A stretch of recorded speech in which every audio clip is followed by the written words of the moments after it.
Hello दोस्तों, मैं हूं एजुकेटर शुभम पांचाल। स्वागत है आप सभी का स्टडी फॉर सिविल सर्विसेज में।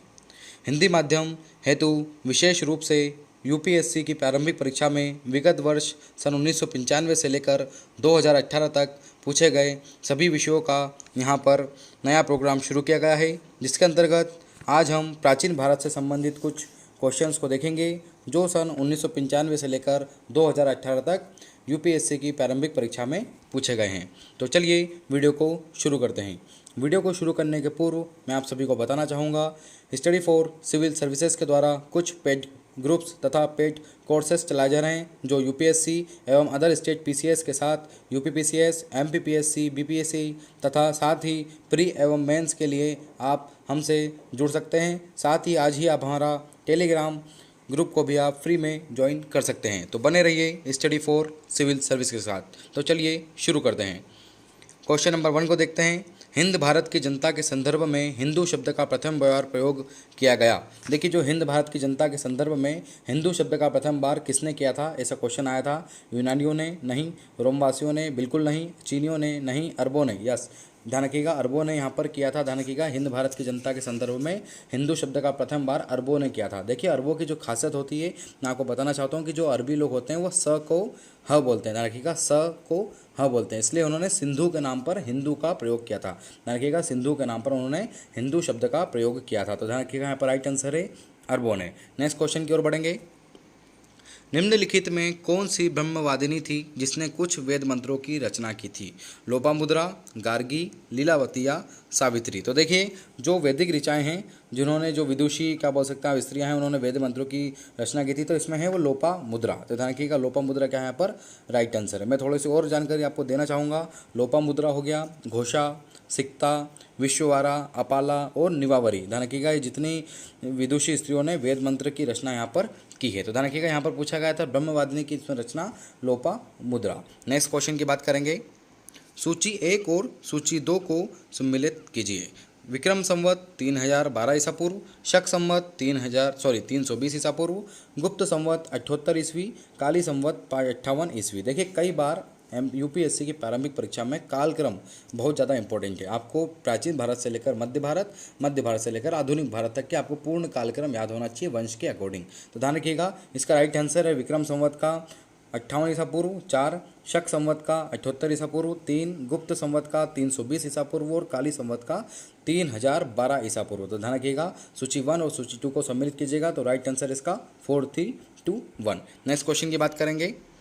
गुप्त काल में लिखित संस्कृत नाटकों में स्त्री और शुद्ध बोलते हैं? संस्कृत, प्राकृत, पाली और शेर सैनिक। तो कौन सी ऐसी भाषा है जो संस्कृत नाटकों में शुद्ध बोली जाती थी? तो वह है आपकी प्राकृत भाषा। ध्यान रखिएगा गुप्त काल में जो लिखित बोल सकता है संस्कृत नाटकों में जो उपयोग की जाती थी भाषा, वह थी आपकी प्राकृत भाषा। देखिए, मैं इसके बारे में थोड़ी और जानकारी देता हूँ आपको कि जो गुप्तकालीन नाटकों में निम्न सामाजिक स्तर था जिनको शूद्र कहा गया है वो, तथा उनकी जो स्त्रियाँ थी वे प्राकृत बोलते थे, प्राकृत भाषा को, या बोल सकते हैं आप प्राकृत भाषा बोलते थे।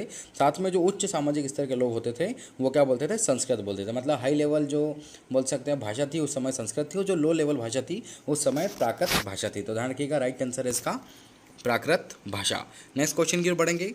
अशोक क्या अपने शिलालेख में सामान्यतः जिस नाम से हुआ वह क्या है? चक्रवर्ती, धर्मदेव, धर्मकीर्ति या प्रियदर्शी? तो देखिए, जो अशोक के अधिकांश क्या बोल सकते हैं और शिलालेख हैं उसमें प्रियदर्शी ही उनको कहा गया है। ध्यान रखिएगा उन्हें प्रियदर्शी की संख्या प्रदान की गई थी। ध्यान रखिएगा इसका राइट आंसर होगा प्रियदर्शी। कि अशोक के अधिकांश शिलालेख एवं अभिलेख में उन्हें क्या कहा गया है? प्रियदर्शी कहा गया है। क्योंकि कुछ शिलालेखों में देखेंगे तो आप देवनाम प्रिय तथा अशोक के नाम का भी इसमें कहीं कहीं उल्लेख मिलता है। तो ध्यान रखिएगा राइट आंसर है आपका प्रियदर्शी। नेक्स्ट क्वेश्चन की बात करते हैं। प्राचीन संस्कृत ग्रंथों में प्राप्त यवन प्रिय शब्द घोतक था? एक प्रकार के उत्कृष्ट भारतीय मलमल का, हाथी दांत का, नत्य का या काली मिर्च का? तो देखिए, प्राचीन संस्कृत ग्रंथों में जो यवन प्रिय शब्द था वो काली मिर्च के लिए बहुत ज़्यादा फेमस था। ध्यान रखिएगा काली मिर्च के लिए बहुत फेमस था। इनको काली मिर्च के लिए फेमस क्यों हुए हैं, इसकी छोटी सी कॉन्सेप्ट है, मैं आपको बताना चाहूँगा कि यवन जो थे वो पहले सबसे बात एक इंडो ग्रीक के थे। ध्यान रखिएगा कहाँ के थे? इंडो ग्रीक के थे। उन्हें काली मिर्च बहुत पसंद थी, मतलब जो यवन थे उन्हें काली मिर्च बहुत पसंद थी, इसलिए इनका नाम क्या हो गया उल्लेखित? यवन प्रिय हो गया। मतलब काली मिर्च के प्रिय थे तो इनका नाम क्या हो गया? यमन प्रिय हो गया। और जब से इनको क्या कहा जाता जाता है, यवन प्रिय के नाम से जाना जाता है। तो ध्यान रखिएगा, यवन प्रिय कौन किसके शब्दघोतक था, किसके लिए था, काली मिर्च के लिए था, और कहाँ से आए थे, या इसकी बात करें कौन से ग्रीक के थे, तो ध्यान रखिएगा ये इंडो ग्रीक के थे। नेक्स्ट क्वेश्चन की बात करेंगे, अणुव्रत सिद्धांत का प्रतिपादन किया था। अणुव्रत सिद्धांत, देखिए अणुव्रत सिद्धांत महायान बौद्ध ने, हीनयान बौद्ध ने, जैन धर्म ने, या लोकायत शाखा ने। देखिए प्राचीन भारत के धर्म के कॉन्सेप्ट या धार्मिक कॉन्सेप्ट के आधार पर एक क्वेश्चन पूछा गया है। तो अणुव्रत सिद्धांत का प्रतिपादन किया था जैन धर्म ने। ध्यान रखिएगा, राइट आंसर है इसका जैन धर्म ने। देखिए मैं बताना चाहता हूँ कि जैन धर्म के 5 महाव्रत होते हैं, अहिंसा, सत्य, अस्तेय, अपरिग्रह एवं ब्रह्मचर्य। ध्यान रखिएगा, अहिंसा, सत्य, अस्तेय, अपरिग्रह एवं ब्रह्मचार्य, इन सभी का विधान दिया गया है यहाँ पर, ध्यान रखिएगा जैन धर्म में। और जैन भिक्षु जो होते हैं इसमें सबसे अधिक क्या करते हैं, कठोरता का इसमें पालन करते हैं। ध्यान रखिएगा, गृहस्थ जीवन व्यतीत करने के लिए अलग से 5 कॉन्सेप्ट दिए गए थे, है ना, उनकी कठौती में जो कमी कर दी गई उन्हें क्या कहा गया था, अणुव्रत कहा गया था। ध्यान रखिएगा, ये भी मैंने बता दिया है कि अणुव्रत सिद्धांत का प्रतिपादन जैन धर्म ने किया गया था। जो उनके प्रमुख 5 महाव्रत थे, अहिंसा, सत्य, अस्तेय, अपरिग्रह और ब्रह्मचर्य, जो सिर्फ बहुत कम लोग कर पाते हैं, इसलिए क्या करा उन्होंने इस नियमों में कुछ कठोरता में कमी लाई और उनको क्या कहा गया, अणुव्रत कहा गया। नेक्स्ट क्वेश्चन की बात करेंगे, प्राचीन भारत के विश्वोत्पत्ति विषयक धारणाओं के अनुसार 4 युग के चक्र का क्रम इस प्रकार है। देखिए यहाँ पर चक्र पूछा गया है, मतलब क्रम पूछा गया है कि सृष्टि के जो संपूर्ण काल है उसको 4 युगों में बांटा गया था। सीधी सी बात है कि जो सृष्टि का जो संपूर्ण काल है उसको 4 युगों में बांटा गया था। तो कौन कौन से युग थे उसका क्रम पूछा है। देखिए अभी भी मैं बता रहा हूँ कि क्रम बहुत इंपॉर्टेंट है। तो देखते हैं, द्वापर, कृत, त्रेता और कली, नहीं ये गलत है, कृत, द्वापर, त्रेता और कली, नहीं, कृत, त्रेता, द्वापर और कली, यस, त्रेता, कृत, द्वापर और कली, नहीं। देखिए जो युग की बात करते हैं, जो हम 4 युगों की बात करते हैं, 4 संपूर्ण काल की बात करते हैं, तो पहला था आपका कृत, फिर था आपका त्रेता युग, फिर आया था द्वापर युग और फिर आया था आपका कली युग, आप उसको बोलते हो कली युग। तो ध्यान रखिएगा, राइट आंसर इसका कृत युग, त्रेता युग, द्वापर युग और कली युग। तो नेक्स्ट क्वेश्चन की बात करते हैं, देवदासी संस्था के प्रसंग में निम्न में से कौन सा मंदिर समाचारों में चर्चित रहा। देखिए देवदासी संस्था के प्रसंग में इनमें से कौन सा मंदिर समाचारों में चर्चित रहा था, जगन्नाथ मंदिर पुरी, या तो एक कह सकते हैं कि देवदासी संस्था किस मंदिर से संबंधित है, जगन्नाथ मंदिर पुरी, पशुपति मंदिर काठमांडू, नहीं, कंद्रिया महादेव खजुराहो, बिल्कुल नहीं, 64 योगिनी मंदिर भेड़ाघाट, नहीं। इसका राइट आंसर है जगन्नाथ मंदिर पुरी। ध्यान रखिएगा, जो पुरी का जगन्नाथ मंदिर है वह देवदासी संस्था के प्रसंग में बहुत चर्चित रहता है। और ध्यान रखिएगा, इससे पूछ सकते हैं कई बार, देवदासी संस्था किससे संबंधित है, जगन्नाथ मंदिर के पुरी से संबंधित है। नेक्स्ट क्वेश्चन की ओर बढ़ते हैं, निम्नलिखित में से कौन सा आरंभिक जैन साहित्य का भाग नहीं है। देखिए आरंभिक जैन साहित्य बोलेंगे तो उसको आप मैं बोल सकता हूँ कि आरंभिक वैदिक साहित्य, मतलब ऋग्वेद की यहाँ पर बात कर रही है, कौन सा इसमें पूछा गया था, तो थेरी गाथा, आचारांग सूत्र, सुत्त कर्तांग, वहर कल्पसूत्र। तो इसका राइट आंसर है आपका थेरी गाथा। देखिए जो थेरी गाथा था वो बौद्ध साहित्य का एक भाग है, यानी कि जैन साहित्य से संबंधित है, वैदिक साहित्य से संबंधित नहीं है, सॉरी उसके लिए। आरंभिक जैन साहित्य का यहाँ पर भाग नहीं, तो थेरी गाथा एक बौद्ध साहित्य का भाग है।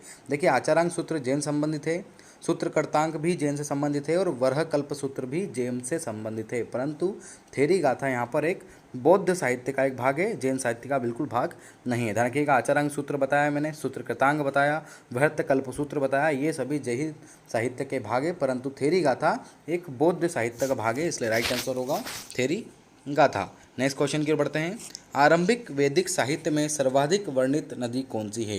सबसे पहली बात, आरंभिक वैदिक साहित्य मतलब ऋग्वेद की यहाँ पर बात हो रही कि ऋग्वेद में सर्वाधिक वर्णित नदी कौन सी है। तो देखिए होगा आपने कि ऋग्वेद में सर्वाधिक नदी का जिसका नाम लिया गया था वह है आपकी सिंधु, तो राइट आंसर होगा इसका सिंधु। देखिए दूसरी अगर सर्वाधिक महत्वपूर्ण एवं पवित्र नदी की अगर बात की जाए तो वो होती है सिंधु के बाद सरस्वती।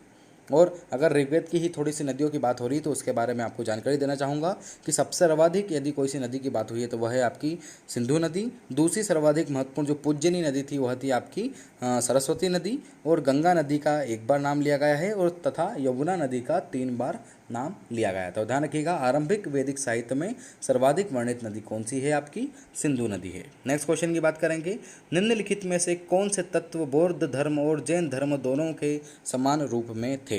देखिए जो जैन धर्म था और बौद्ध धर्म था, इनके कुछ सिद्धांतों में कुछ कुछ जगह क्या है, समानताएं पाई गई हैं। ध्यान रखिएगा, इनकी बात करते हैं। तप और भोग का समान रूप से प्रतिहार बिल्कुल नहीं है, वेद प्रमाणने के लिए प्रति अनास्था, यस। देखिए वेद प्रमाणने के लिए प्रति अनास्था, जो बौद्ध धर्म है और जो जैन धर्म है, ये वेद प्रमाणने के प्रति अनास्था, कर्मकांडों की फलता का निषेध तथा प्राणियों के प्रति अनास्था, ध्यान रखिएगा, प्राणियों के प्रति अनास्था, जैसे हिंसा, जैसे बोलते हैं ना अहिंसा, जैसे सिद्धांत के धर्मों के लिए क्या थे, एक जैसे थे। मतलब बौद्ध धर्म तो जैन धर्म में क्या बोलता था कि वेद प्रमाण के प्रति अनास्था है उनकी, कर्मकांडों की फलता का सिद्धांत जो लगा था उन पर इन्होंने निषेध किया था, साथ ही प्राणियों को अहिंसा का दिया गया, मतलब प्राणियों को ना मारने योग्य इन्होंने ही कहा गया था। तो यहाँ की बौद्ध धर्म और जैन धर्म में जो जो समान रूप थे वो वेद प्रमाण के लिए प्रति अनास्था थी, ध्यान रखिएगा। अब जिस प्रकार मैं बताना चाहूँगा आपको कि जैन धर्म में तप और भोग का परिहार नहीं था, जैसे अगर क्वेश्चन आता है कि तप, यहाँ पर दिया गया है तप और भोग का समान रूप से प्रतिहार, तो मैं आपको उसकी डिटेल बताऊंगा कि जैन धर्म में तप और भोग का अति का परिहार नहीं था, और ध्यान रखिएगा बल्कि बौद्ध धर्म में तप और बोध को अति की निंदा देखी गई थी। मतलब यहाँ देखा जाए तो तप और भोग को यहाँ पर बौद्ध धर्म में भी नहीं माना गया और जैन धर्म में भी बिल्कुल इसको अधिक निंदा के रूप में इसको देखा गया था। तो राइट आंसर है इसका वेद प्रामाण्य के प्रति अनास्था। नेक्स्ट क्वेश्चन की बात करते हैं। प्राचीन भारतीय समाज के प्रसंग में निम्न शब्दों में कौन सा शब्द शेष 3 के वर्ग का नहीं है? यस, कुल, वंश, कोश या गोत्र। तो देखिए जो प्राचीन भारतीय समाज के प्रसंग दिए थे उसमें इनमें से कुल आपका एक है, वंश शब्द है, वर्ग है, बिल्कुल वंश भी वर्ग है और गोत्र भी वर्ग है। देखिए जो कोश है, कोश एक होता है आपका खजाना, अगर बोल सकें कि कोश क्या होता है आपका एक खजाने के लिए प्रयुक्त किया जाता था। बाकी जो 3 शब्द हैं वो किससे संबंधित है? इनके समाज से संबंधित है, भारतीय समाज से संबंधित है, इसमें कुल, वंश और गोत्र, ध्यान रखिएगा समाज से संबंधित है। परंतु कोश, कोश एक बोल सकते हैं आपकी खजाना से संबंधित है, तो इसका राइट आंसर होगा कोश। नेक्स्ट क्वेश्चन की बात करेंगे। निम्न में से कौन गुप्त काल में अपनी आयुर्विज्ञान विषयक रचना के लिए माना जाता है? सोमिल, शूद्रक, शोनुक या सुश्रुत। तो देखिए जो गुप्त काल में अपनी आयुर्विज्ञान विषय के लिए जो माना जाता है, जो सुश्रुत हैं, उसका राइट आंसर आपका सुश्रुत है ना। तो ध्यान रखिएगा सुश्रुत गुप्त काल में अपनी आयुर्विज्ञान विषयक रचना सुश्रुत संहिता के लिए जाने जाते थे। ध्यान रखिएगा सुश्रुत जी की एक रचना थी सुश्रुत संहिता जो आयुर्विज्ञान से संबंधित थी, और आप कह सकते हैं कि इनने शल्य चिकित्सा के लगभग 121 उपकरणों का क्या किया है, इन्होंने उल्लेख किया है। ध्यान रखिएगा अगर मैं आपको बताना चाहूँ कि शल्य चिकित्सा और प्लास्टिक सर्जरी का जनक किसे कहा जाता है, तो वह रहते हैं आपके सुश्रुत। ध्यान रखिएगा इनमें इन्होंने सुश्रुत संहिता में इसका उल्लेख है, इनके 121 उपकरणों का जो उल्लेख किया गया है वो सुश्रुत संहिता में आपको मिल जाएगा। साथ ही में शल्य चिकित्सा और प्लास्टिक सर्जरी का जनक किसे कहा गया है, तो वह है आपके सुश्रुत। नेक्स्ट क्वेश्चन की ओर बढ़ते हैं। निम्नलिखित में से किस मूर्ति कला में सदैव हरित स्तरित चट्टानों का प्रयोग माध्यम के रूप में होता था? यस, देखिए ऐसा कौन सा माध्यम था, अगर बोल सकते हैं कि जिसके लिए हरित स्तरित चट्टानों का उपयोग होता था मूर्ति कला के संबंधित, ये मूर्ति बनाने के संबंधित, तो मौर्य मूर्ति कला नहीं, मथुरा मूर्ति कला बिल्कुल नहीं, भरहूत मूर्ति कला और गंधार मूर्ति कला। तो देखिए जो भरहूत मूर्ति कला है वह सदैव हरित चट्टानों के ऊपर ही बनाई जाती थी या उसके माध्यम से ही उसका प्रकाशन किया जाता था। तो राइट आंसर होगा आपका भरहूत मूर्ति कला। इस क्वेश्चन की बात करते हैं। अपभ्रंश शब्द का प्रयोग मध्यकालीन संस्कृत ग्रंथों में होता था। राजपूत में से जाति के लोगों को इंगित करने के लिए? बिल्कुल नहीं। वैदिक कर्मकांडों को त्याग करने के लिए? बिल्कुल नहीं। संस्कृति को इंगित करने के लिए? ये भी नहीं। इसका राइट आंसर है कुछ आधुनिक भारतीय भाषाओं के आरंभिक रूपों को इंगित करने के लिए। यस, देखिए जो मध्यकालीन, अगर मैं कह सकता हूँ कि मध्यकालीन संस्कृत ग्रंथों में अपभ्रंश का सबसे अधिक प्रयोग हुआ है। ध्यान रखिएगा अगर मैं कह सकता हूँ कि मध्यकालीन संस्कृत ग्रंथ में अपभ्रंश शब्द का प्रयोग आधुनिक भारतीय भाषाओं के आरंभिक रूपों को क्या करता है, इंगित करता है। ध्यान रखिएगा जो आधुनिक भारतीय भाषाओं के जो आरंभिक रूपों को अपभ्रंश शब्द क्या करता है, उनको इंगित करता है। इसी के बारे में थोड़ी जानकारी और देना चाहता हूँ कि जो व्यास थे, व्यास ने शब्द संस्कार से हीन शब्दों के लिए अपभ्रंश नाम दिया था। ध्यान रखिएगा व्यास ने शब्द संस्कार से हीन शब्दों के लिए अपभ्रंश का नाम दिया था। तो that is a right answer. Next question की बात करेंगे। क्वेश्चन नंबर 17, सूची 1 और सूची 2 को सम्मिलित कीजिए, साथ ही सही उत्तर का चयन कीजिए। देखिए यहाँ पर पूछा गया है कि किसका संबंध किससे है। जैसा अभी देखा गया कि विशाख दत्त का संबंध किससे है, या बड़ामीर का संबंध किससे है। अब वो रचना के रूप में हो सकती है, वह संबंध नाट्य के रूप में हो सकता है, या किसी भी संबंध के रूप में हो सकता है। तो सबसे पहली बात तो आपके जो इधर वाले दिए गए कॉलम्स रहते हैं उन ऑब्जेक्ट को आपको देखना होता है। तो बात करते हैं विशाख दत्त की। तो विशाख दत्त का एक नाटक था। विशाख दत्त का संबंध यदि किससे है तो वह है आपका नाटक, और नाटक का नाम है आपका मुद्रा राक्षस। ध्यान रखिएगा, इन्होंने नाट्य ग्रंथ की रचना करी थी जिसका नाम था मुद्रा राक्षस। तो विशाख दत्त का बी होगा नाटक। वराहमिहिर, तो वराहमिहिर का संबंध खगोल विज्ञान से, किससे है? वराहमिहिर का संबंध खगोल विज्ञान से है, जिसमें इन्होंने कई रचना की, जैसे आपने नाम सुना होगा बृहत संहिता, बृहत जातक, लघु जातक एवं पंच सिद्धांतिका। ध्यान रखिएगा कौन कौन सी रचनाएं हैं? पंच सिद्धांतिका, बृहत संहिता, बृहत जातक एवं लघु जातक। नेक्स्ट को देखते हैं चरक। देखिए चरक जो थे एक चिकित्सा के रूप में माना जाते हैं। आपने नाम सुना होगा कि चरक का संबंध चिकित्सा से है, और उनकी जो प्रमुख रचना है चरक से संबंधित वह है उनका चरक शास्त्र। तो ध्यान रखिएगा चरक शास्त्र से आप उनको समझ सकते हैं। और लास्ट है अपना ब्रह्मगुप्त। तो ब्रह्मगुप्त का है आपका गणित। यस, कि ब्रह्मगुप्त का जो संबंध है वह किससे है? गणित से है। कि ब्रह्मगुप्त का संबंध गणित से है। और उन्होंने कौन सिद्धांत की रचना की थी? तो इनका जो सिद्धांत था वो था आपका ब्रह्म सिद्धांत। तो ध्यान रखिएगा राइट आंसर विशाख दत्त का नाटक है, वराह मिहिर का खगोल विज्ञान है, चरक का चिकित्सा है और ब्रह्मगुप्त का गणित है। नेक्स्ट क्वेश्चन की ओर बढ़ते हैं। प्राचीन भारत के निम्नलिखित ग्रंथों में से किसमें पति द्वारा त्याग पत्नी के लिए विवाह की विच्छेद की अनुमति दी गई थी?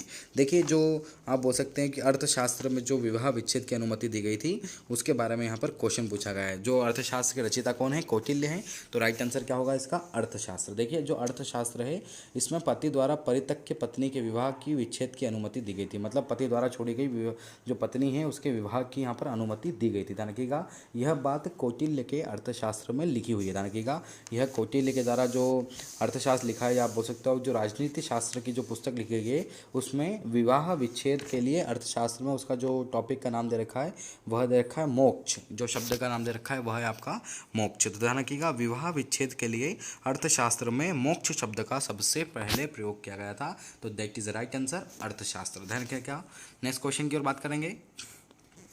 सूची 1 और सूची 2 को सुमेलित कीजिए। देखिए यहाँ पर दो सूची दे रखी है, आपको उन सूची के बारे में जानकारी होना चाहिए। अब एक वंश है और एक आपका है स्थान। आपको सबसे पहले जानकारी होना चाहिए। कई बार यूपीएससी के एग्जाम में डायरेक्टली पूछा जाता है, अधिकतर बार तो यहाँ पर दिया रखता है कि ये वंश है और ये क्या है आपका स्थान है। तो सबसे पहले बात करेंगे गुप्त वंश की। तो गुप्त वंश जो था वह था आपका देवगढ़ स्थान से संबंधित। तो पहला इसका राइट आंसर होगा 4 कि गुप्त वंश था आपका देवगढ़ स्थान से संबंधित। दूसरा देखेंगे तो चंदेल। तो चंदेल वंश जो था आपका वो खजुराहो से संबंधित है। तो चंदेल वंश का हो जाएगा सी, या हो सकता है 3 खजुराहो से संबंधित। चालुक्य वंश की बात करें तो चालुक्य वंश है आपका बादामी वन। तो चालुक्य वंश हो गया आपका वन बादामी। और जो बचा है हमारा लास्ट पल्लवगढ़। तो पल्लवगढ़ का राष्ट्र आंसर है पनमले। ध्यान रखिएगा पल्लव वंश जो था वो पनमले स्थान से संबंधित था। तो गुप्त वंश जो था वो आपका देवगढ़ था, चंदेल वंश आपका खजुराहो था, चालुक्य वंश आपका बादामी था और पल्लव वंश आपका पनमले स्थान से संबंधित है। नेक्स्ट क्वेश्चन की बात करते हैं। निम्नलिखित वाक्यों में कौन सा एक व्यक्तित्व अशोक के प्रस्तर स्तंभ को बारे में गलत है? यस, देखिए एक व्यक्तित्व आया था अशोक के स्तंभ के बारे में कि कौन सी अशोक के स्तंभ के बारे में यहाँ पर गलत लिखा गया है। इन पर बढ़िया पॉलिश है, बिल्कुल सही है। यह एक खंड के रूप में है, बिल्कुल सही है। स्तंभों का शाफ्ट सुंधाकार है, बिल्कुल है। जो स्तंभों का जो शाफ्ट है वो भी सुंधाकार है, परंतु यह स्थापत्य संरचना के एक भाग है नहीं।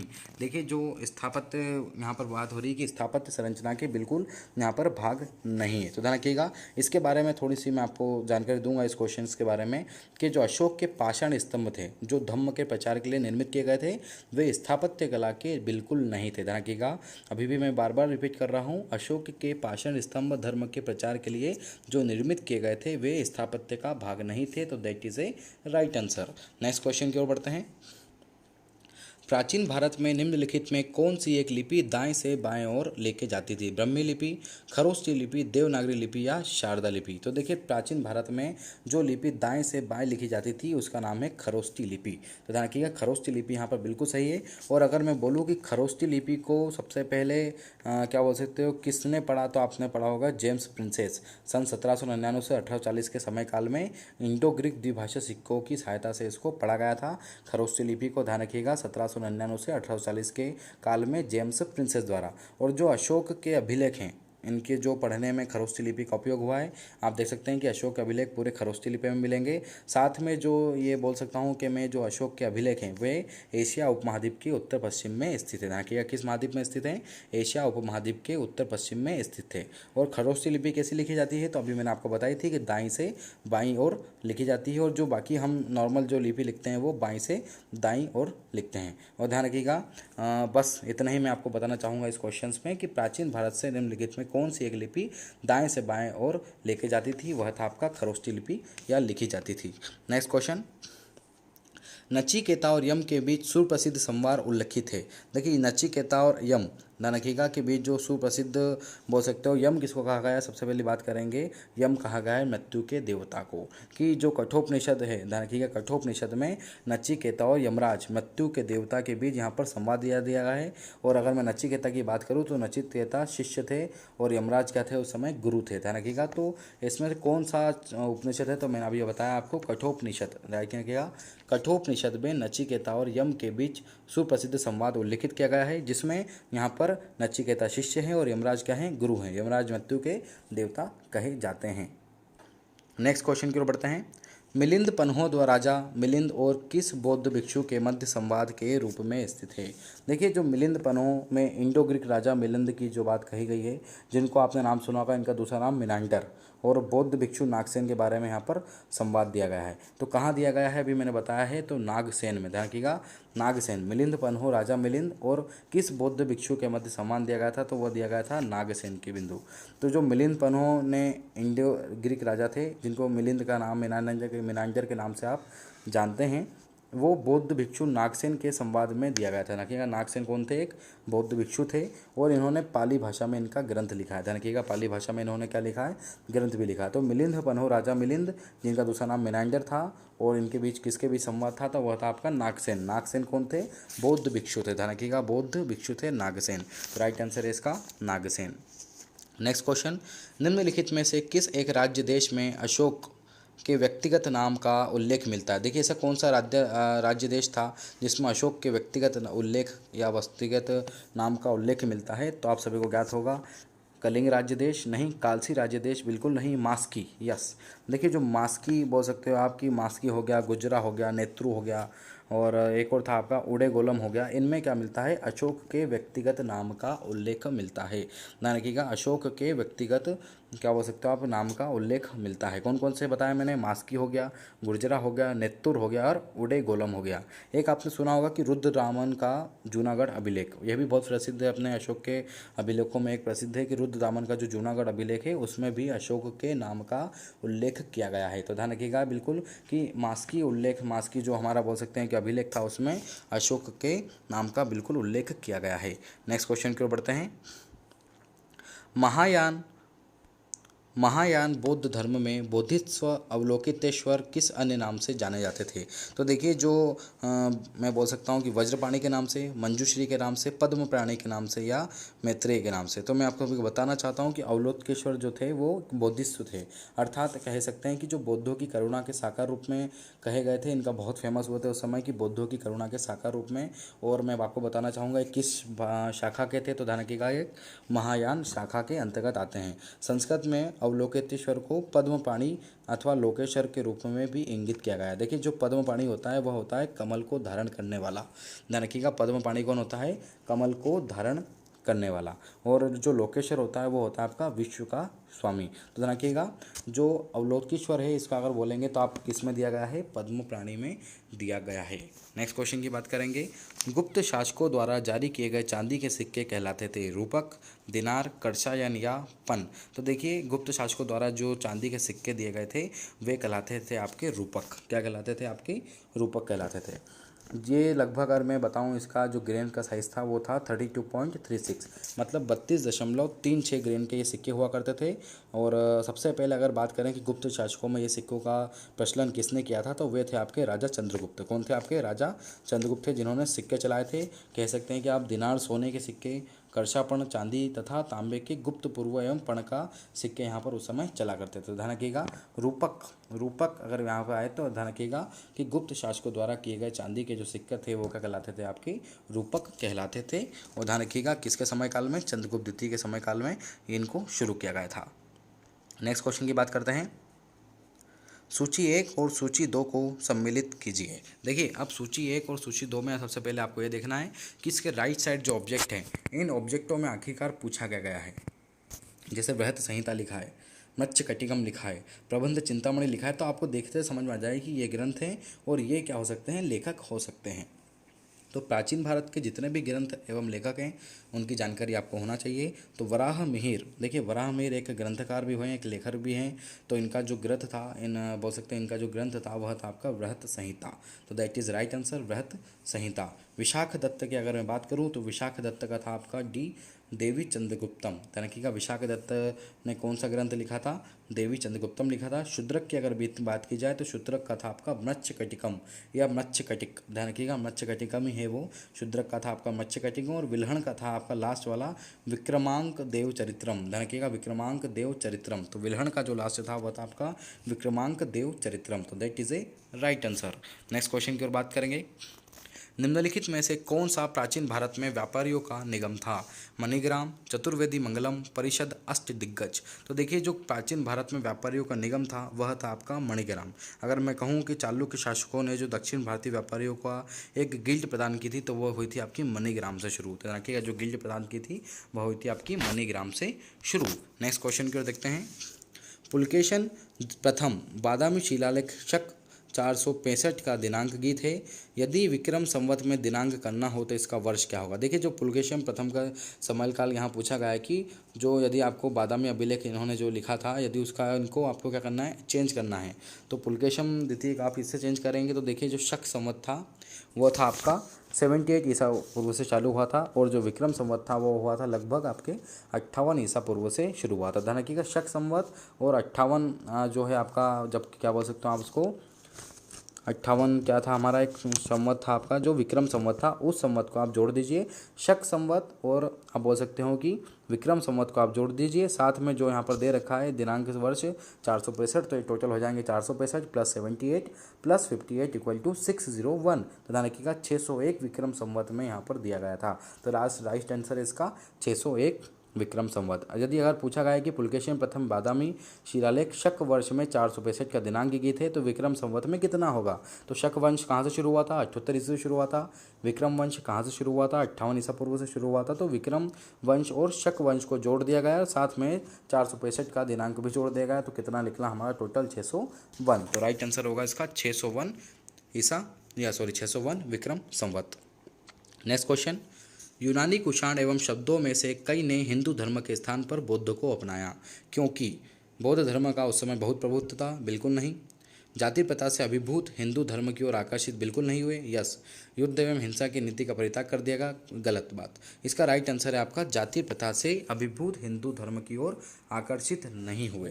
देखिए मैं थोड़ी सी आपको बताना चाहता हूँ कि यूनानी थे, जो कुषाण थे और बोल सकते हैं जो शक शासक थे, इन्होंने हिंदू धर्म की बजाय हिंदू धर्म की बजाय इन्होंने बौद्ध धर्म को अपनाया था। किस धर्म को अपनाया था, बौद्ध धर्म को अपनाया था। क्योंकि जो जाति प्रथा से संबंधित जो हिंदुओं की क्या बोल सकते विवेचना थी उस समय वह इन धर्मों को क्या नहीं कर पाई, इन वंशों को क्या नहीं कर पाई, आकर्षित नहीं कर पाई। क्योंकि जो हिंदू धर्म में उस समय कई बोल सकते हो आप सामाजिक धार्मिक कुरीतियाँ आ गई थी और जिनका प्रचलन बहुत ज़्यादा प्रगतिशील हो रहा था, उन चीज़ों को इनको क्या नहीं कर पाए वो लोग, इसको एक गलत अवधारणा के रूप में प्रस्तुत आई उनके सामने और वह हिंदू धर्म से बिल्कुल भी प्रभावित एवं आकर्षित नहीं हुए। तो ध्यान रखिएगा जो यूनानी थे, कुषाण थे और शक थे, इन्होंने हिंदू धर्म की जगह बौद्ध धर्म अपना लिया था। तो that is a right answer कि जाति प्रथा से अभिभूत हिंदू धर्म की ओर वे आकर्षित नहीं थे। देखिए मैंने आपको कारण भी बताया है और क्वेश्चन की फुल समरी भी बताई है।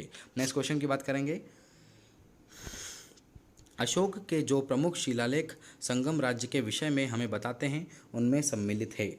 पहला और 10वां शिलालेख, पहला और 11वां शिलालेख, दूसरा और 13वां शिलालेख या दूसरा और 14वां शिलालेख। तो देखिए जो अशोक के प्रमुख शिलालेख है जिसमें संगम राज्य के बारे में बताया गया है तो वो है आपका दूसरा और 13वां शिलालेख। तो देखिए दूसरा और 13वां शिलालेख में आपने देखा होगा कि राजवंश की बात करें तो चोल, चेर जिनको बोलते हैं आप केरल पुत्र, पांड्य एवं सतीपुत्र की जानकारी आपको मिल जाती है। कौन कौन से? चोल, चेर, केरल पुत्र, पांड्य एवं सतीपुत्र की जानकारी मिलती है। और अगर मैं पहले अभिलेख की बात करता हूँ जिस प्रकार ऑब्जेक्टिव में दिया गया है, तो पहला अभिलेख आपका जो था वो पशुपति की निंदा और दिया गया था। जो 10वां अभिलेख था उसमें ख्याति एवं गौरव की निंदा दी गई थी। और 11वें अभिलेख में धम्म जाति के बारे में अवधारणाएं दी गई थी। और साथ में 14वां जो अभिलेख था उसमें जनता को धार्मिक जीवन जीने के लिए यहाँ पर विभिन्न प्रकार के मार्ग प्रशस्त किए गए थे। तो अशोक के जो प्रमुख शिलालेख है जिसमें संगम राज्य के विषय में बताया गया है, उनमें दूसरा एवं 13वां शिलालेख संबंधित था। यहाँ पर मैंने आपको सभी शिलालेख बताए हैं, तो आप उसको एक बार जरूर पढ़ लीजिएगा। नेक्स्ट क्वेश्चन की बात करते हैं। निम्नलिखित युग में सही सुमेलित कीजिए। यस, देखिए जो निम्नलिखित जहाँ पर युग दे रखे हैं उनमें आपको सही सुमेलित करना है कि मत्स्य कटिकम सामने शूद्रक है। अब देखिए मैंने आपको बताया था कि सबसे पहले आपको क्या करना है, राइट हैंड साइड के आपको, आप जिसका लेफ्टी है उसका लेफ्ट हैंड साइड, बट अधिकतर देखा जाए तो राइट हैंड साइड के जो आपके ऑब्जेक्ट दे रखे हैं उनको देखना है कि ये हैं क्या। तो आपको दिख रहा होगा कि ये रचयिता हैं, ये रचनाकार है और ये क्या है, उनकी रचिता है। तो मत्स्य कटिकम की जो रचना थी, बोल सकते हैं मत्स्य कटिकम की जो रचना है वह किसने करी थी? शूद्रक ने की थी। तो यहाँ पर शूद्रक बिल्कुल सही है। बुद्ध चरितम अगर यहाँ दे रखा है कि बुद्ध चरित वसुविंद, तो बुद्ध चरित वसुविंद ने बिल्कुल नहीं लिखा था। अगर जो बुद्ध बरित नाम की जो मैं बोल सकता हूँ कि जो ग्रंथ था उसकी रचना यहाँ पर अश्वघोष ने की थी। तो बुद्ध चरित तो बिल्कुल गलत है। बुद्ध जो बोल सकते हैं आप क्या बोल सकते हैं इसको? बुद्ध चरित। ध्यान रखिएगा, बुद्ध चरित की जो रचना थी वह किसने की थी? अश्वघोष ने की थी। अगला है मुद्रा राक्षस की विशाखा दत्त ने, बिल्कुल सही, मुद्रा राक्षस की रचना विशाखा दत्त ने करी थी। और यहाँ पर दे रखा है कि हर्ष चरित्र बाणभट्ट नहीं। देखिए हर्ष चित्र के रचिता बाणभट्ट थे, यह बिल्कुल हो सकता है क्या? तो केवल 2 और 3, 2 एवं 3 यहाँ पर क्या है, बिल्कुल सही सम्मिलित हैं। तो आप बिल्कुल राइट आंसर देखते हैं कौन किसका सही। तो मत्स्य कटिकम के रचिता शूद्रक, मुद्रा अक्षत के रचिता विशाख दत्त, बिल्कुल सही है।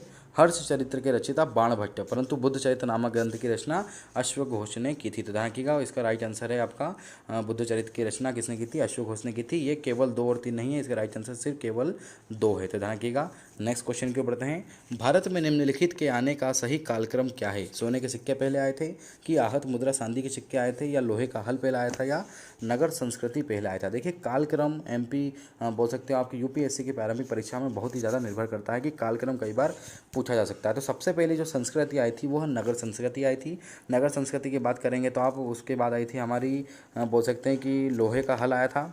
लोहे के हल के बाद अगर हम बात करेंगे तो वो आई थी आहत मुद्रा चांदी के सिक्के आए थे। और उसके बाद हम बात करेंगे तो सोने के सिक्के आए थे। तो ध्यान रखिएगा सबसे पहली आई थी आपकी नगर संस्कृति। देखिए नगर संस्कृति आपकी हड़प्पा युगीन थी, तो उसको आप फर्स्ट नंबर पर दे सकते हैं। उसके बाद अगर मैं बात करूं लोहे का हल आया था, तो लोहे का हल उत्तर वैदिक युग में आया था। तो ध्यान रखिएगा लोहे का हल से याद करिएगा कि उत्तर वैदिक युग में आया था।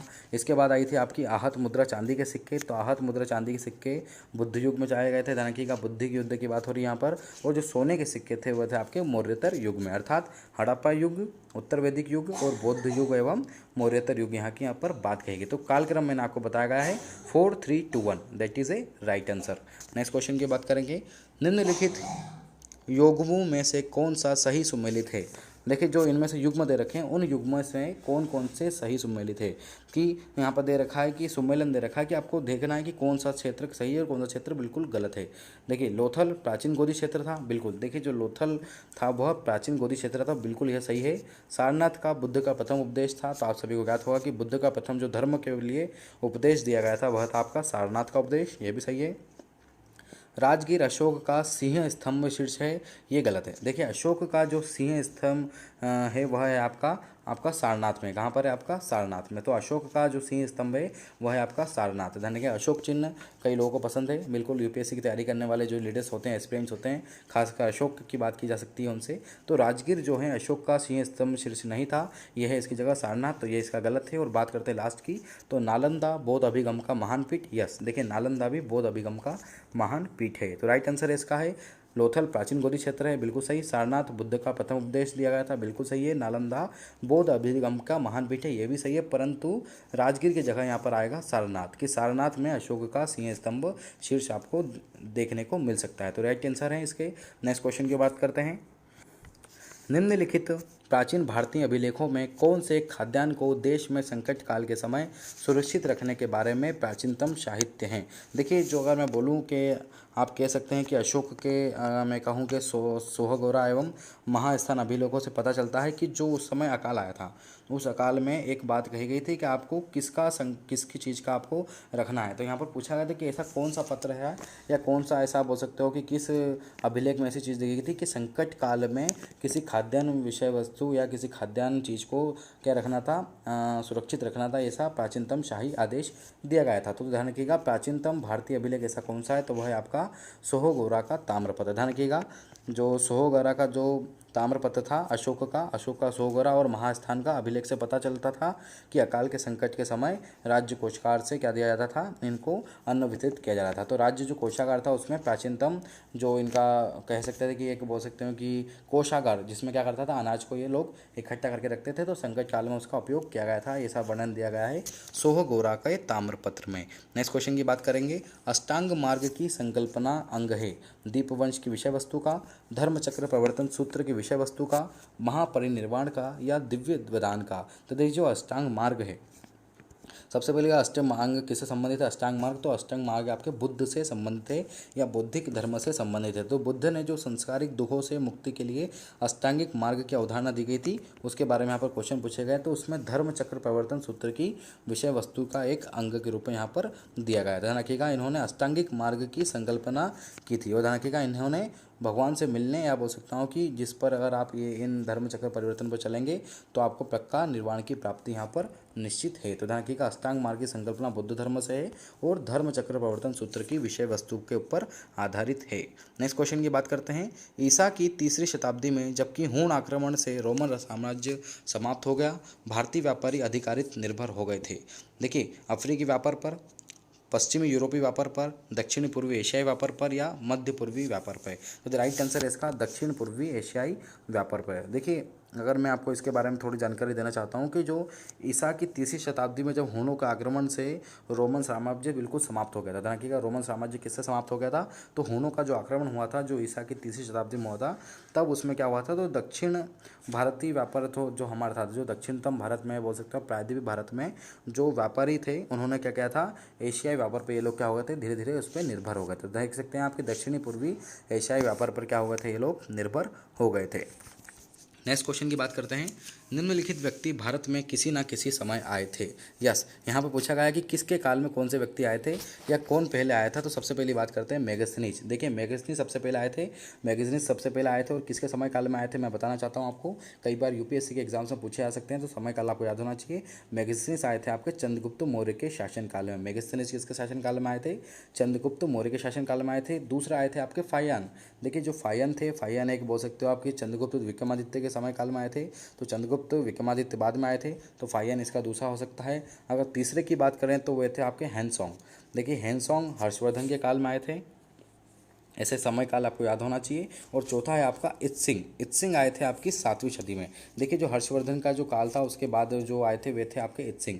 तो इसका पहला होगा आपका मेगस्थनीज चंद्रगुप्त मौर्य के काल में। दूसरा था आपका फाहियान आपका चंद्रगुप्त विक्रमादित्य काल में। तीसरा था आपका इत्सिंग हो गया आपका हर्षवर्धन के काल में, नहीं तीसरा था आपका हैंसोंग हो गया आपका हर्षवर्धन के काल में, और इत्सिंग हो गया आपका 7वीं सदी में हर्षवर्धन काल के बाद। तो नेक्स्ट क्वेश्चन की ओर बढ़ते हैं। निम्नलिखित में से कौन सा एक ईसा पूर्व 6ठी शताब्दी के प्रारंभ में भारत का सर्वाधिक शक्तिशाली नगर राज्य था? मगध, गंधार, कंबोध या काशी? तो ध्यान रखिएगा, जो ईसा पूर्व 6ठी शताब्दी में भारत का सबसे सर्वाधिक नगर राज्य था वह था आपका मगध, क्योंकि मगध जो था वह 16 महाजनपदों में अन्य राज्यों से सबसे अधिक शक्तिशाली था, क्योंकि वहाँ की भौगोलिक दशाएं क्या थी, बहुत ही अच्छी थी। देखिए, भौगोलिक दशाएं अगर किसी स्टेट की अच्छी हैं तो नॉर्मल सी बात है वो पूर्ण रूप से क्या बोल सकते हो, शक्तिशाली हो सकता है। तो ध्यान रखिएगा, जो 16 महाजनपद थे उन महाजनपदों में से मगध क्या था, एक बहुत शक्तिशाली बोल सकते हो राज्य था। और इनको आप बोल सकते हो कि सुयोग्य एवं महत्वाकांक्षी इनको राज्य की भी इसमें संज्ञा दी गई। तो ध्यान रखिएगा, राइट आंसर है आपका मगध। नेक्स्ट क्वेश्चन की बात करते हैं।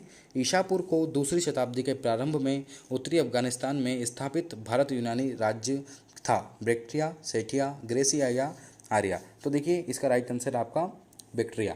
कि ईसा पूर्व दूसरी शताब्दी के प्रारंभ में उत्तरी अफगानिस्तान के समय में आप बोल सकते हैं कि जो भारतीय यूनानी राज्य था वह था आपका बैक्ट्रिया। ध्यान रखिएगा, जो भारतीय यूनानी राज्य था वह था आपका बैक्टीरिया। और किस कॉन्सेप्ट के आधारित पर है ये? उत्तरी अफगानिस्तान के आधार पर। तो राइट आंसर है इसका बैक्टीरिया। नेक्स्ट क्वेश्चन की बात करते हैं।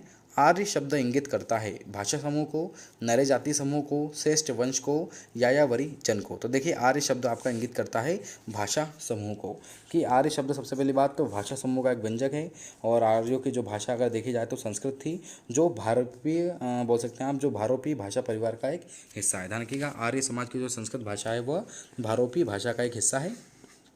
और भाषा को परिवार इसलिए कहा गया था क्योंकि जब कोई शब्द बोल सकते थे कि जब नहीं थे, जब 1500 ईसा पूर्व के आसपास जब आर्यों ने भारत में प्रवेश किया था तो वो सबसे पहले संस्कृत भाषा का ही उपयोग करते थे, जिन्होंने उनको उसकी संज्ञा दे दी गई। तो आर्य शब्द किस भाषा का उपयोग करता था? तो वो थे भाषा समूह को। आर्य शब्द इंगित करता है भाषा समूह को। और कौन सी? संस्कृत भाषा। संस्कृत भाषा को भारोपी भाषा परिवार का हिस्सा भी इस समय काल में कहा गया था। नेक्स्ट क्वेश्चन की बात करते हैं। गुप्त काल में उत्तर भारतीय व्यापार निम्नलिखित में से किसी एक पतन से संचालित होता था? बड़ौद से, कामल्याण से, कैम्बसलेक, ताम्रलिप्त से। तो राइट आंसर है आपका ताम्रलिप्त। देखिए ताम्रलिप्ति बोल सकते हो आप इसको, या ताम्रलिप्त बोल सकते हो, जो बंगाल की खाड़ी का एक प्राचीन काल शहर था। अगर मैं वर्तमान में अगर कहूँ तो जो पश्चिम बंगाल का वर्तमान में ताम्लुक से संबंधित है, जो भारत का जो ताम्लुक वाला क्षेत्र है वही क्षेत्र था ये। तो ताम्रलिप्ति के बारे में आपको बताऊंगा कि ताम्रलिप्ति एक सबसे बोले सकते हैं कि प्रारंभिक ऐतिहासिक भारत में वाणिज्य का एक प्रमुख केंद्रीय नगर था। ध्यान रखिएगा, ताम्र जो है लिप्ति आपका एक ऐतिहासिक भारत में व्यापार से संबंधित और वाणिज्य से संबंधित प्रमुख नगर था। और इसको ध्यान रखिएगा, सिल्क रोड आपने नाम सुना होगा, व्यापार के लिए सिल्क रोड होते हुए यहाँ से क्या होता था, मध्य यूरोप से यह रोड जाता था। मतलब पश्चिम बंगाल से आप सीधे मध्य पूर्व होते हुए आप यूरोप जाया करते थे, जो आप हो सकते हो कि समुद्र के रास्ते उस समय का माइल में बाली हो गया, जावा हो गया, या सुदूर पूर्व से व्यापार हुआ करता था। तो गुप्त काल में उत्तर भारतीय व्यापार निम्नलिखित में किस पत्तन से संचालित होता था? वह था आपका ताम्रलिप्त। ताम्रलिप्त से आप क्या करते थे, बोल सकते हो कि जो हमारा तमिल क्या बोल सकते हो पश्चिम बंगाल था, ये पश्चिम बंगाल वाला जो क्षेत्र था, यहाँ से आप समुद्री रास्ते होते हुए मध्य पूर्वी यूरोप की ओर आगे बढ़ते थे। तो राइट आंसर है इसका ताम्रलिप्त। नेक्स्ट क्वेश्चन, कथन ए और कथन बी दिए गए हैं, इसमें से आपको देखना है कौन सा कथन है, कौन सा कथन सत्य और किसकी कौन व्याख्या करता है। ऐसे क्वेश्चन आपको इस एग्जाम्स में देखने को मिलेंगे। तो क्वेश्चन को देखते हैं। कथन ए, पांडे ने तिलक नक्कू समूह की अहम एवं पूरक कविताएं संगम रचनाओं में अनावर्तन है। कथन बी, उन्हें प्रमुख संगम रचनाओं के विपरीत उत्तर संगम रचनाओं में सम्मिलित किया गया। तो देखिए सबसे पहली बात यहाँ पर दोनों ही सही हैं और बी क्या कर रहा है, एक ही क्या कर रहा है, व्याख्या कर रहा है। इसका राइट आंसर है, मैं आपको बताता हूँ। सबसे पहली बात कि जो संगमकालीन शिक्षाप्रद कविताएं थीं, जिनको क्या कहा गया था, किलू कन्नकू, क्या कहा गया था, किलू कन्नकू कहा गया था। देखिएगा, और ये कितने भागों में विभाजित थी, तो ये लगभग 18 भागों में विभाजित थी। देखिए किस विभागों में विभाजित थी, 18 भागों में विभाजित थी। और तिरुकल्लुर और आप कह सकते हैं कि नडियार भी इसका राइट आंसर हो सकता है। तो ध्यान रखिएगा, दोनों एक दूसरे की क्या कर रहे हैं, व्याख्या कर रहे हैं कि ये संगम रचनाएं रखी हैं और रचनाओं के बारे में यहाँ पर कॉन्सेप्ट भी दिए गए हैं। नेक्स्ट क्वेश्चन देखते हैं। कथन ए, जैन धर्म की अहिंसा पर बल कृषकों को जैन धर्म से अपनाने से रोका था। और क्वेश्चन दे सकते हैं कि बी, कैशी में कीटों एवं पीड़ितों की हत्या दोनों शामिल हैं।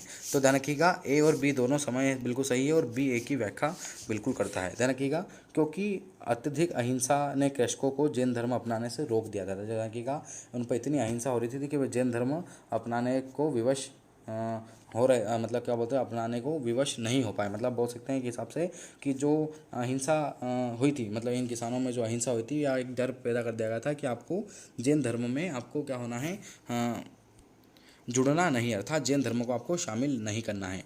नेक्स्ट क्वेश्चन को देखते हैं।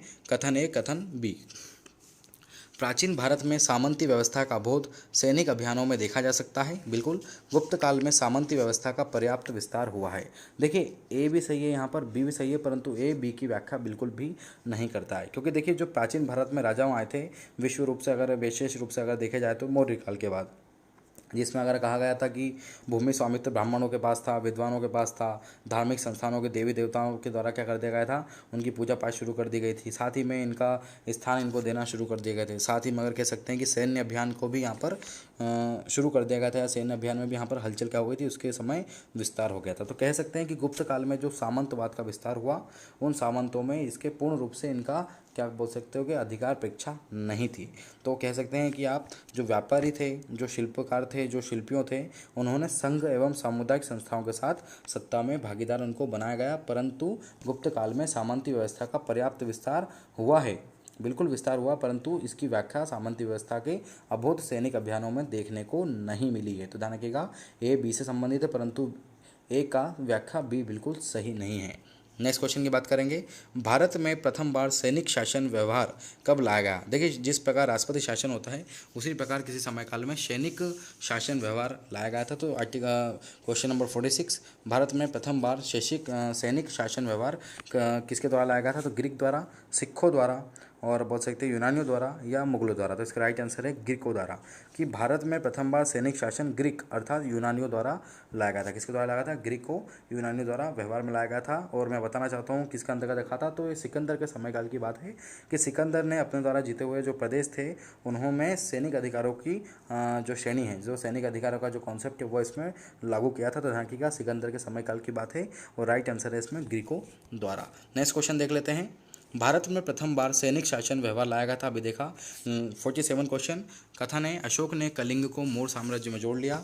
कथन बी, कलिंग दक्षिण भारत में आने वाले स्थलीय एवं समुद्र मार्गों को नियंत्रित करता था। देखिए, ए भी सही है और बी भी सही है और बी और ए की सही व्याख्या करता है। देखिए, सिकंदर थे जो अलेक्जेंडर के नाम से 326 ईसा पूर्व में भारत पर इन्होंने आक्रमण किया था और अलेक्जेंडर के नाम से ये बहुत ज़्यादा प्रकाशित हुए थे, नामवार हुए थे 326 ईसा पूर्व में। और उस समय जब इन्होंने आक्रमण किया था तो उस समय भारत में नंद वंश का शासन था। तो ध्यान रखिएगा, अगर मैं बोल सकता हूँ कि नंद वंश का, उसमें क्या था, उस समय इनके काल में शासन था। तो दोनों का कॉन्सेप्ट बिल्कुल सही है कि कलिंग दक्षिण भारत में आने वाले स्थल एवं समुद्र मार्ग को नियंत्रित करता था और अशोक ने कलिंग को मौर्य साम्राज्य में जोड़ दिया था। देखिए, थोड़ी सी अगर मैं कह सकता हूँ कि अशोक ने कलिंग को मौर्य साम्राज्य में जोड़ दिया था, ये क्वेश्चंस थोड़ा यहाँ पर गलत हो गया था, तो उसके बारे में मैं बिल्कुल क्षमा चाहूँगा। यह है आपका, अशोक ने कलिंग को मौर्य साम्राज्य में जोड़ लिया था, बिल्कुल सही है। जो कलिंग था, जो दक्षिण भारत से आने वाले जो स्थलीय एवं समुद्री मार्ग के क्या करता था, पूर्ण रूप से नियंत्रित करता था। तो राइट आंसर इसका ये है। क्वेश्चन नंबर 48 के बारे में मैं आपको बताने लग गया था, जिसके लिए क्षमा चाहता हूँ।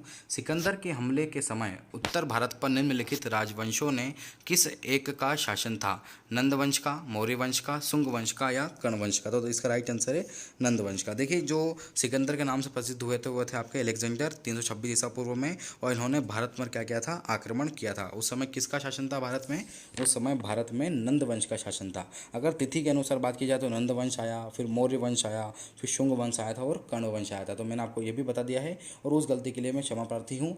नेक्स्ट क्वेश्चन की बात करते हैं, होयसल स्मारक कहाँ पाए जाते हैं, हम्पी और हेलीबीड और बेलूर में, मैसूर और बेंगलोर में, शेंगी एवं धामगढ़ में। तो देखिए, जो होयसल या बोल सकते हैं होयसलों की जो राजधानी थी वो थी आपकी बेल्लूर। तो और बाद में क्या हो गई थी, हेलीबीड हो गई थी। ध्यान रखिएगा, दोनों क्या है, एक राजधानी के रूप में गए कि होलसेल, पहले इनकी राजधानी बेलूर थी और बाद में हेलीबीड हो गई। तो इसका राइट आंसर है हेलीबीड और बेलूर में, क्योंकि होयसल स्मारक कहाँ पाए गए हैं, दोनों की राजधानी में पाए गए थे, हेलीबीड और बेलूर में पाए गए थे। लास्ट क्वेश्चन देखते हैं इस वीडियो का, निम्नलिखित में से कौन सा एक सही सम्मिलित है। देखिए, यहाँ पर सही सम्मिलित पूछा है कि किस काल से कौन सी सभ्यता संबंधित है।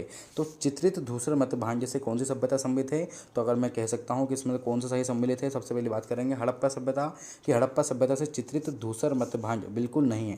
देखिए, जो चित्रित धूसर मध्य भांड है वह है आपके उत्तर वैदिक काल से संबंधित। फिर बात करेंगे कुषाण काल, तो कुषाण काल वाले हैं आपके गंधार कला केणी से, बिल्कुल यह सही यहाँ पर दिया गया है, राइट आंसर ये है। अगर मुगल की बात करें तो अजंता चित्रकारी से बिल्कुल संबंधित नहीं है, अजंता चित्रकारी आपकी गुप्त काल से संबंधित है। और लास्ट देखा है कि मराठा पहाड़ी शिल्प क्षेत्र से, तो ये भी गलत है, जो पहाड़ी चित्रशैली है वह है आपकी मुगल काल से संबंधित है। तो राइट आंसर यहाँ पर पूछा गया था, तो वह था आपका कुषाण गंधार कला शैली से।